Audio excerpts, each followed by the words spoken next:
UP TET, C TET, चाहे high school स्तर के जितने भी हाई स्कूल इंटरमीडिएट स्तर के जितने भी वनडे एग्जाम हैं, उनमें आने वाले प्रश्न जैसे भाषा से संबंधित जितने भी प्रश्न आते हैं, आज हम सबसे पहले भाषा टॉपिक पे हम आज अपना पहला टॉपिक है जो कि सिलेक्ट कर रहे हैं भाषा। भाषा से संबंधित जितनी भी जानकारियां होंगी हम आप तक पहुंचाने की कोशिश करेंगे।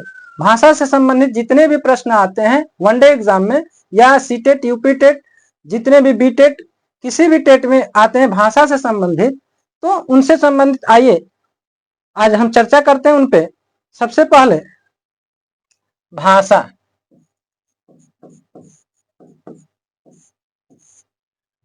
भाषा यानी भाषा होती क्या है, यानी जिसके माध्यम से हम अपने विचारों या भावनाओं को एक दूसरे तक हम पहुंचा पाते हैं या दूसरे व्यक्ति की भावनाओं या विचारों को हम सुन पाते हैं या जान पाते हैं, वह क्या कहलाती है? भाषा होती है। भाषा एक ऐसा माध्यम है जिसके माध्यम से हम अपने विचारों भावनाओं को दूसरे के सामने व्यक्त करते हैं और दूसरे की भावनाओं को हम सुन पाते हैं। तो सबसे पहले भाषा से संबंधित जो प्रश्न बनता है कि भाषा किस धातु से बना है, तो भाषा यानी प्रश्न बनता है कि भाषा का यानी धातु होता है जो कि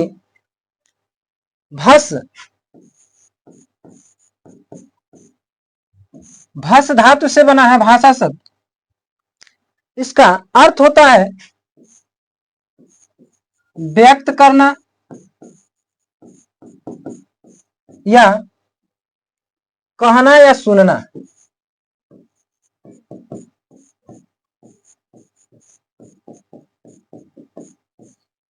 यानी भाषा यदि पूछा जाए कि भाषा किस शब्द से बना है, धातु शब्द से बना है, तो भाषा भस धातु से बना है।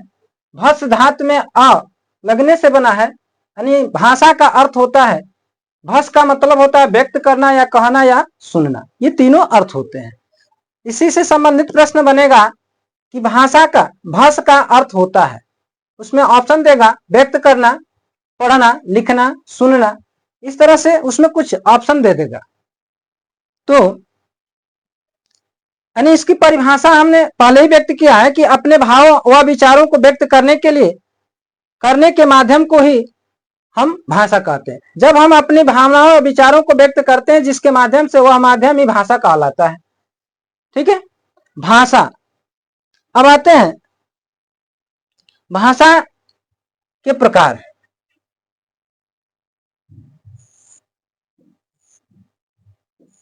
भाषा कितने प्रकार की होती है?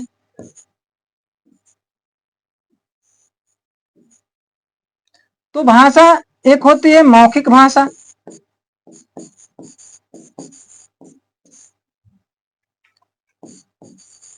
लिखित होगी, उसके बाद आपका होगा सांकेतिक।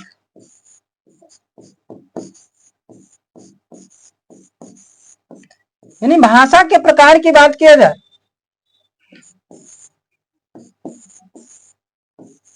तो ये तीन होते हैं। भाषा मुख्य रूप से यदि देखा जाए तो मौखिक और लिखित भाषा के दो रूप अधिक इस्तेमाल किए जाते हैं। तीसरी जो भाषा का रूप होता है सांकेतिक होता है। मौखिक का मतलब कि जिससे अभी हम जैसे व्यक्त कर रहे हैं अपनी बातों को, तो यह मौखिक हो गई। लिखित का मतलब कि जो हम आपको लिख के दिखा रहे हैं वह लिखित हो गई। सांकेतिक का मतलब कि यदि हम ऐसे करते हैं कि भाषा के मुख्य रूप से कितने प्रकार की, तो तीन यदि दिखा रहे हैं तो ये सांकेतिक हो गई।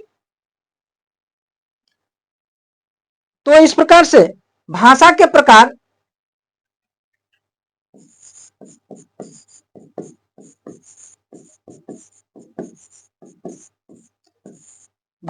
प्रकार हो गए तीनों।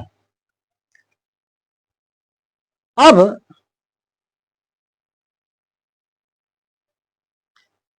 भाषा की सबसे छोटी इकाई पे बात करते हैं। भाषा की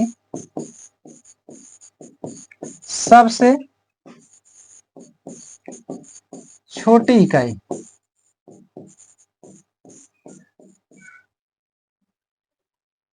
भाषा की सबसे छोटी इकाई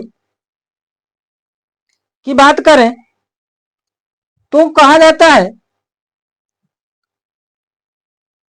कि ध्वनि है, यानी जो हमारे मुख से आवाज निकलती है मौखिक रूप से यदि सबसे, तो ध्वनि कहा जाता है। और भाषा की सबसे छोटी इकाई तो होगी इसमें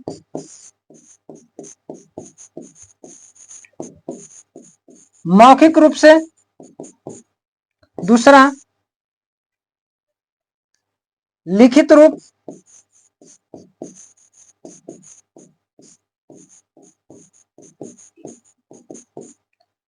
तीसरा सार्थक रूप,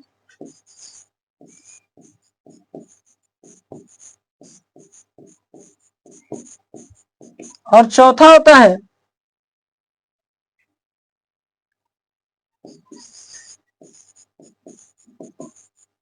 वाक्य के रूप में।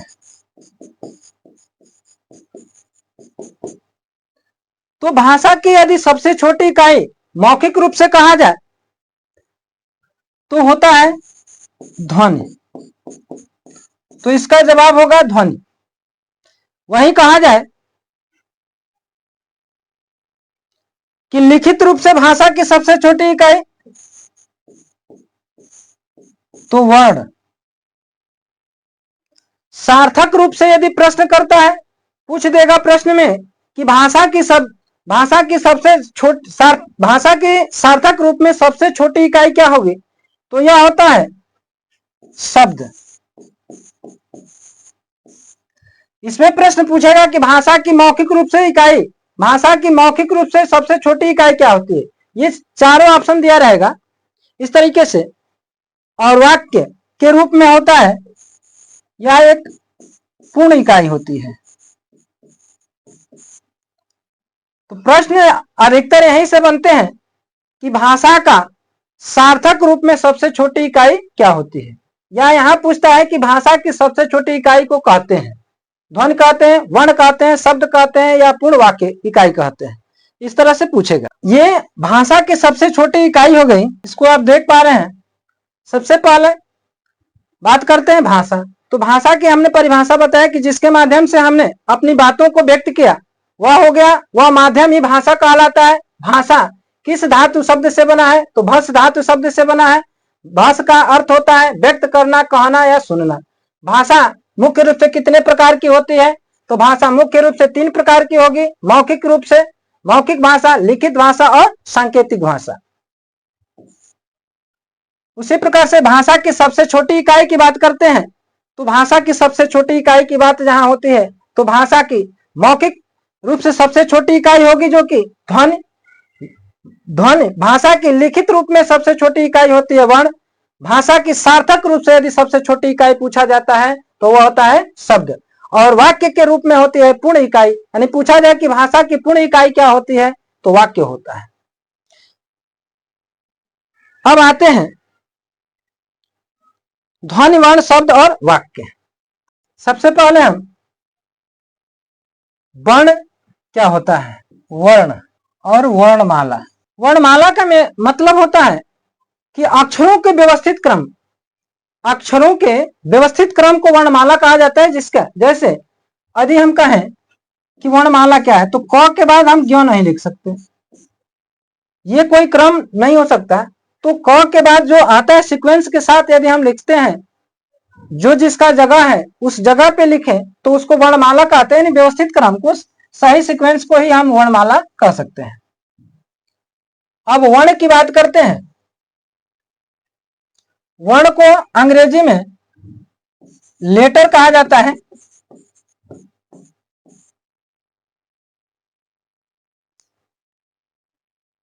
वर्ण यानी अक्षरों के व्यवस्थित क्रम को वर्ण कहा जाता है। जैसे अक्षरों के व्यवस्थित क्रम को वर्ण या वर्णमाला कहा जाता है। वर्ण, अक्षरों के व्यवस्थित क्रम को वर्ण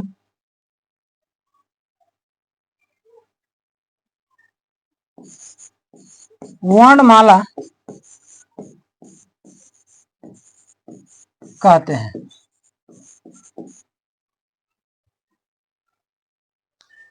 फिर जैसे अब आते हैं वर्ण के बाद शब्द पे।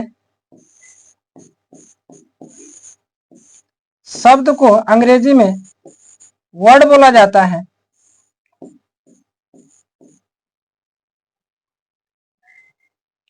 तो वर्णों के व्यवस्थित समूह को या वर्णों के सार्थक समूह को हम शब्द कहते हैं।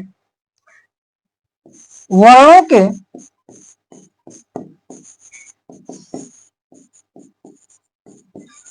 सार्थक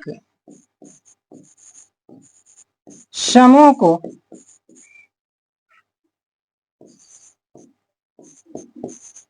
शब्द कहते हैं।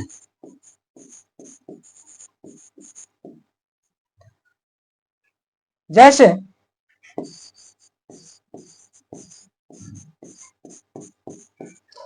यानी शब्द स्पष्ट है कि अक्षरों के व्यवस्थित क्रम को वर्ण कहते हैं, वर्णमाला कहते हैं। वर्णमाला में जो भी अक्षर हैं उनका जो हम सार्थक रूप रखेंगे तो उन सार्थक रूप में उन्हें व्यवस्थित करने पे जो बनेंगे, उन्हें जो शब्द बनेंगे उन्हें ही शब्द कहा जाता है, सार्थक।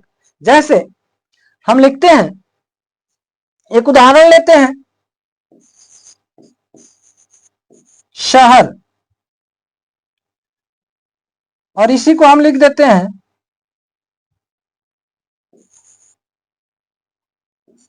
हशर। तो शहर में 3 शब्द हैं, स प्लस ह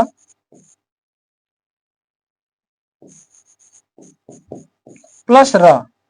ये 3 शब्द हैं, 3 अक्षर हैं, और इन 3 अक्षरों को मिलाने से बना है।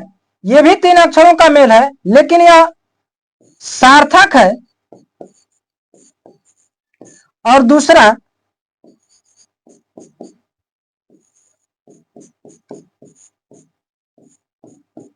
निरार्थक है।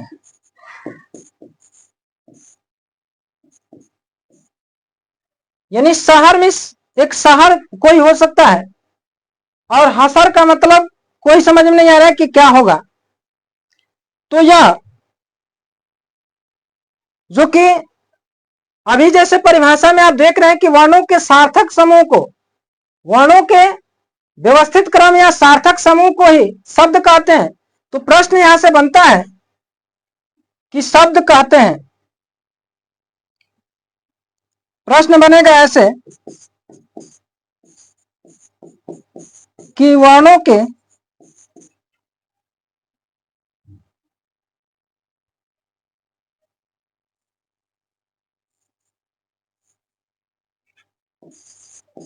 शब्द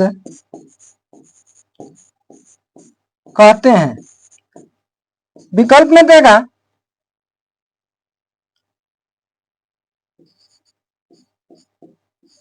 वर्णों के मेल, दूसरा 2 अक्षरों के मेल,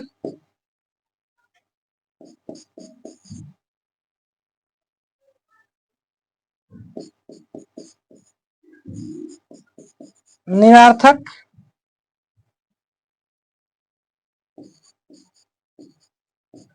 समूह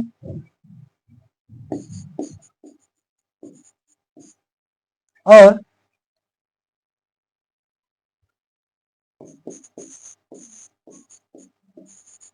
सार्थक या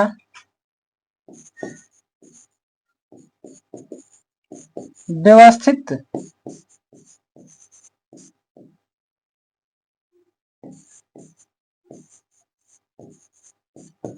समूह को। यह ऐसे विकल्प दिया रहेगा, जैसे कहा जाए कि शब्द कहते हैं वर्णों के मेल को, 2 अक्षरों के मेल को, निरर्थक समूह को, सार्थक या व्यवस्थित समूह को।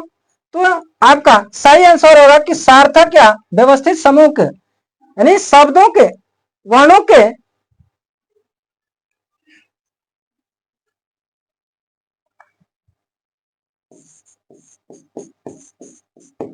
के सार्थक या व्यवस्थित समूह को शब्द कहा जाता है। आइए बढ़ते हैं। ये हो गया शब्द।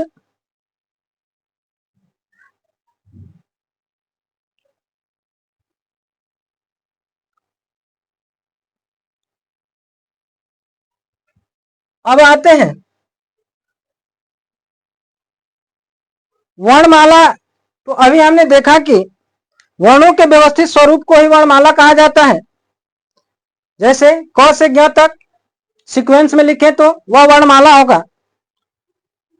इसमें शब्द, वर्णों के व्यवस्थित समूह को शब्द कहा जाता है, यानी शब्द वर्ण का जो सार्थक समूह होगा उसी को शब्द कहते हैं। उसके बाद हम देखेंगे वर्ण विचार।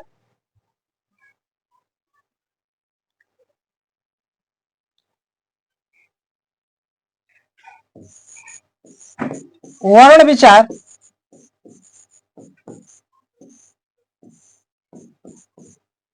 वर्ण विचार का मतलब कि इसमें हम देखेंगे कि वर्ण, इसी को कहा जाता है वर्ण के भेद।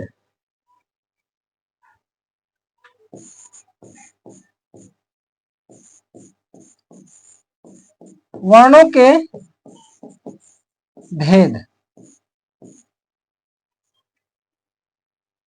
वर्ण विचार में वर्णों के भेद आएंगे। तो वर्ण मुख्य रूप से यदि देखा जाए तो इसमें मुख्य रूप से हम लोग देखते हैं कि स्वर और व्यंजन, स्वर और व्यंजन के रूप में आते हैं। इसमें जो तीसरा होता है आपका, वह हो जाएगा आयोग, अयोग, वाह।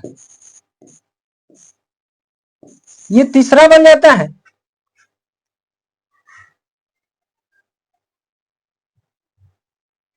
तो वर्ण विचार में यानी वर्ण के भेद होते हैं स्वर, व्यंजन और अयोगवाह। इसमें हम सबसे पहले आज देखेंगे स्वर, जिसको अंग्रेजी में वावेल्स बोला जाता है।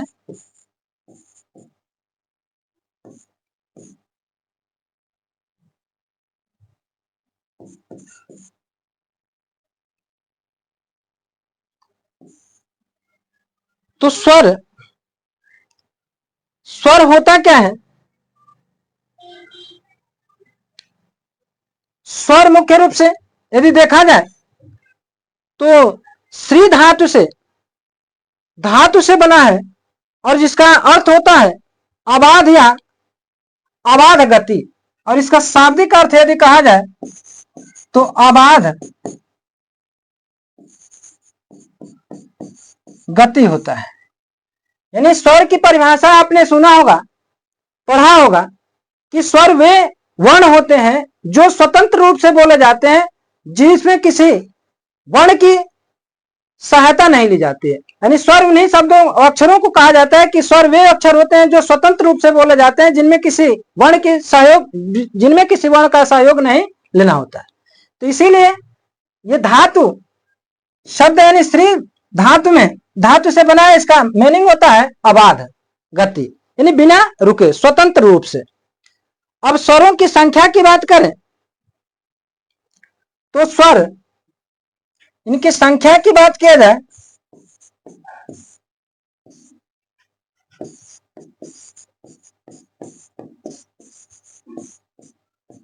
तो स्वरों की संख्या मुख्य रूप से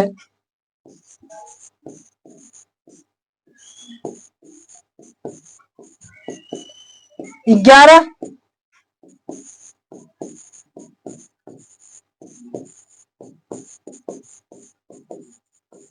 होती है। अब 11 में जैसे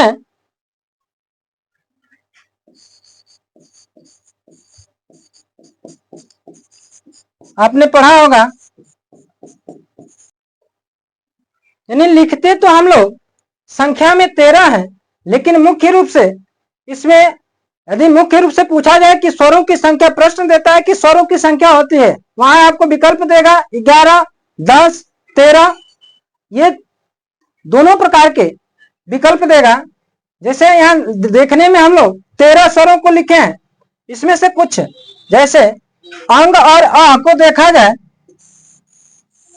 तो ये स्वर की कोटि में नहीं आते, ये अयोग्य कहलाते हैं। इनकी ये अयोग्य है, ये स्वर में भी चले जाते हैं और व्यंजन में चले जाते हैं, इसलिए इनको अयोग्य कहा जाता है। तो इस प्रकार से स्वर की संख्या मुख्य रूप से यदि पूछे प्रश्न कि स्वरों की संख्या होती है मुख्य रूप से, मुख्य रूप जब देगा कि स्वरों की संख्या होती है मुख्य रूप से तो 11, लिखे कितने जाते हैं तो 13। अब इसमें एक प्रश्न बनता है, बहुत ही छोटा सा प्रश्न, जो कि पूछा जाता है कि अ कैसा स्वर है, अ कैसा स्वर है। प्रश्न है कि अ कैसा स्वर है। तो यह एक अ को हम लोग कहते हैं उदासीन स्वर। तो आपका जवाब होगा कि अ एक उदासीन स्वर है, अर्थात इसकी मात्रा नहीं होती। आते हैं स्वर विभाजन। ये तो स्वरों की संख्या हो गई, स्वर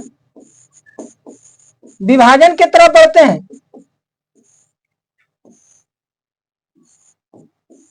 या स्वरों का भेद।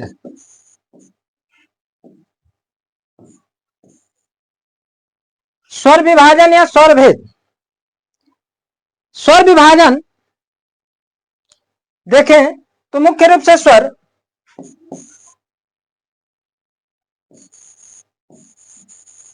लघु स्वर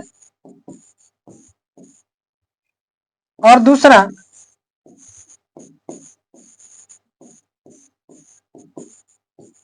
दीर्घ स्वर। लघु स्वर को ह्रस्व स्वर कहा जाता है,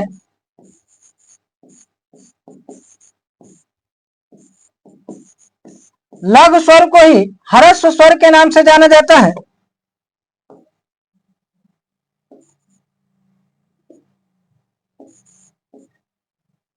और दीर्घ स्वर को बृहद स्वर या गुरु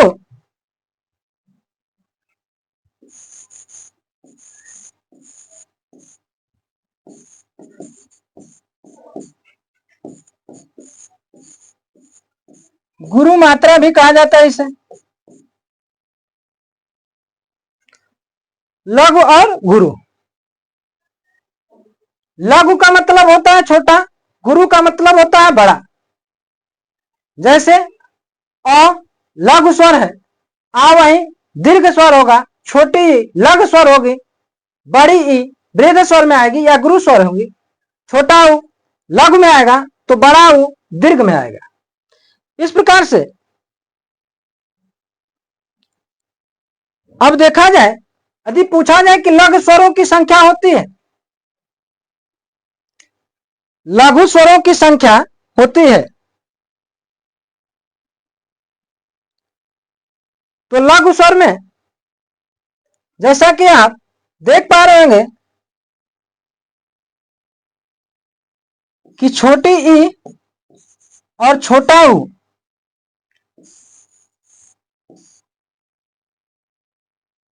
और ए को रखेंगे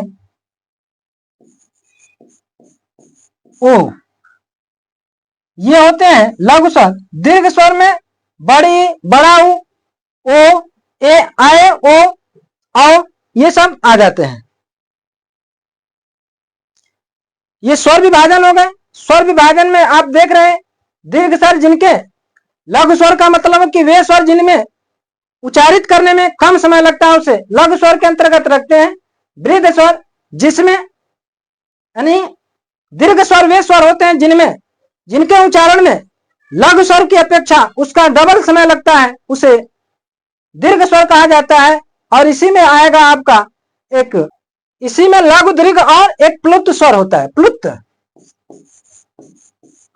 प्लुत स्वर जो दीर्घ स्वर से भी काफी समय लेता है, यानी उच्चारण करने में। जैसे ओम, इस तरह के हम लोग उच्चारण करते हैं तो उसमें दीर्घ स्वर से भी अधिक समय लगता है, इसीलिए इसे प्लुत स्वर के नाम से जाना जाता है। के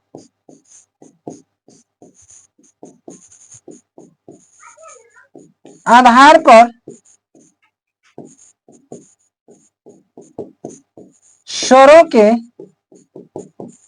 भेद, तो मात्रा के आधार पर यदि स्वरों के भेद देखा जाए तो ये होते हैं वर्तुल या वृत्ताकार स्वर, दूसरा होता है अवृत्ताकार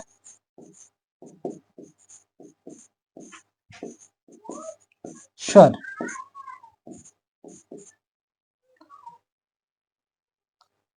यानी मात्राओं के आधार पर स्वर भेद कहा जाए, पूछा जाए तो दो होते हैं। सामान्य तरीके से पूछा जाए कि स्वर में स्वर के कितने भेद होते हैं, तो भी दो होते हैं। विशेष रूप से यदि कहा जाए तो तीन हो जाएंगे, प्लुत को यदि देखा जाए तो। अब वर्तुल या वृत्ताकार में आते हैं जो स्वर, उनकी संख्या होती है 4। जैसे इनका उच्चारण किया जाए तो समझ में आएगा। वृत्ताकार उ, बड़ा उ, आ तो मुंह खुलेगा यानी गोल हो जाता है, ओ फिर भी गोल होता है। अब इसमें कह रहा है कि अवर्तुल या अवृत्ताकार, तो इसमें आएंगे बड़ी ए, इस तरीके से यदि कहा जाए, प्रश्न बनता है कि मात्रिक स्वरों की संख्या होती है। स्वर विभाजन यानी स्वर में हम लोग जो पढ़ रहे हैं, तो यहां प्रश्न बनेगा कि मात्रिक स्वरों की संख्या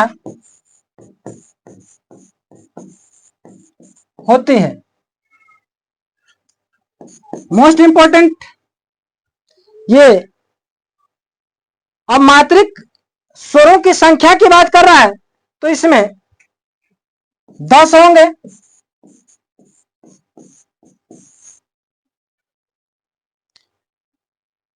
और मात्राओं के आधार पर यदि स्वरों को देखा जाए, पूछा जाए कि मात्राओं के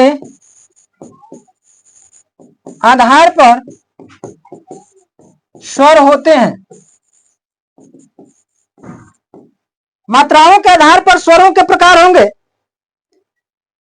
तो इसमें भी होता है 2, लघु और गुरु।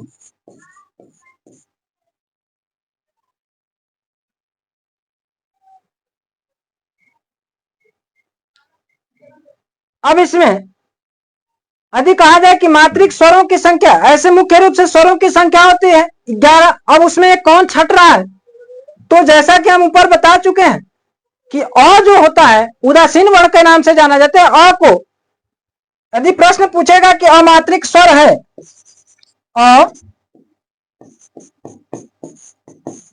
अमात्रिक स्वर होता है,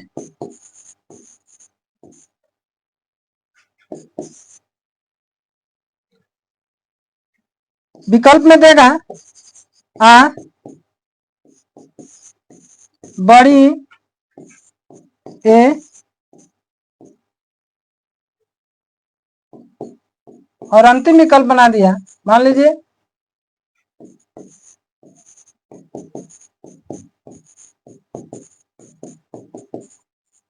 इनमें से कोई नहीं, तो अमात्रिक स्वर की बात किया जा रहा है।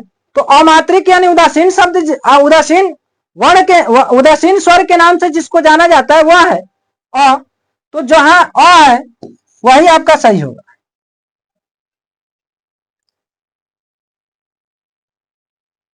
यदि प्रश्न पूछा जाए कि वर्तुल वृत्ताकार वर्तुल स्वरों की संख्या होती है तो 4, इसमें आएगा स्वर भेद में जिह्वा के आधार पर स्वरों के भेद, यानी जिह्वा के आधार पे स्वरों के भेद। तो जिह्वा के आधार पे भी स्वरों के भेद मुख्य रूप से 3 होते हैं, अग्र स्वर, मध्य स्वर और पश्च स्वर। यानी जिह्वा के आधार पर यदि कहा जाए तो स्वरों के भेद हो जाएंगे अग्र स्वर, दूसरा होगा मध्य स्वर और तीसरा होगा पश्च स्वर।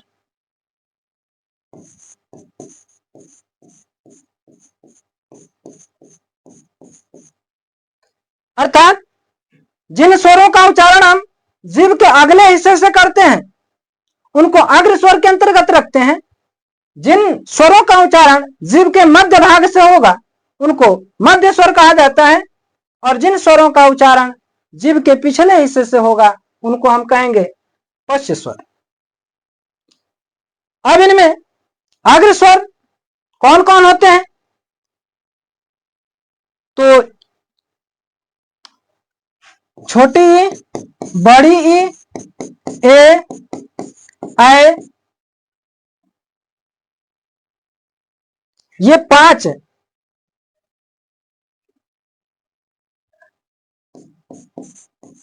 री, ए और ऐ, इनकी संख्या 5 होती है।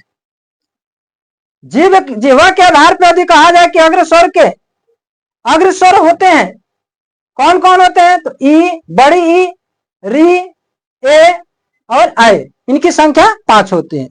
यदि मध्य स्वर की बात किया जाए तो ये होता है ओनली 1 अ, इसकी संख्या ओनली 1 1। पश्च स्वर की बात किया जाए तो ये होते हैं छोटा ऊ, बड़ा ऊ, ओ, औ,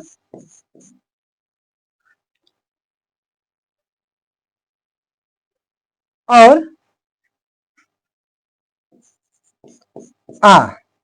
आ, छोटा ऊ, बड़ा ऊ, ओ और औ, इनकी भी संख्या होती है 5। तो आज स्वरों के विभाजन में आज यहीं फिर मिलेंगे इसी टॉपिक के साथ अगले सेशन में।